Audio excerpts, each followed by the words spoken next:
Assalomu alaykum. Elektrotexnika uz kanali obunachilari va kuzatuvchilar.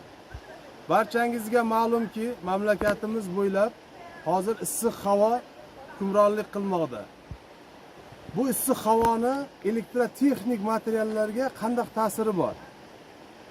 Bu issiq havo barchangizga ma'lum, yarim o'tkazgich detallarini qarshiligini o'zgartiradi va ular o'z xususiyatini yo'qotib, kuyishga, ishdan chiqishga olib keladi.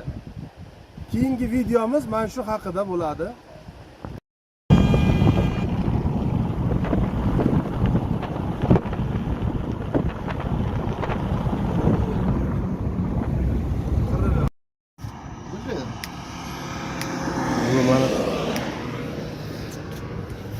Dvijogimiz tok chiqarmay qolgan ekan, shunga keldik. Tekshirdik. Mana bu diodli mos ishdan chiqqan. Markasi. Diodli mos. Bu issiqqa nafaqat diodli mos. Jamiki yarim o'tkazgichlar ishdan chiqish xavfi katta.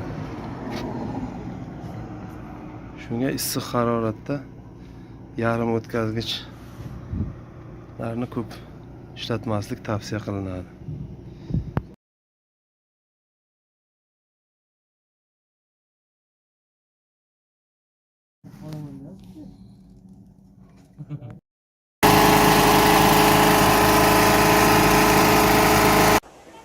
Aziz obunachilar va kuzatuvchilar, havo issiq vaqtlari mana shunday mamlakatimizning so'lim go'shalariga kelib, yaxshi dam olib ketish foydadan xoli bo'lmaydi degan umiddaman. Agar videomiz yoqqan bo'lsa, like bosing, obuna bo'ling va izohlar yozib qoldiring. Elektrotexnika uz kanali sizlarga doim ishonadi.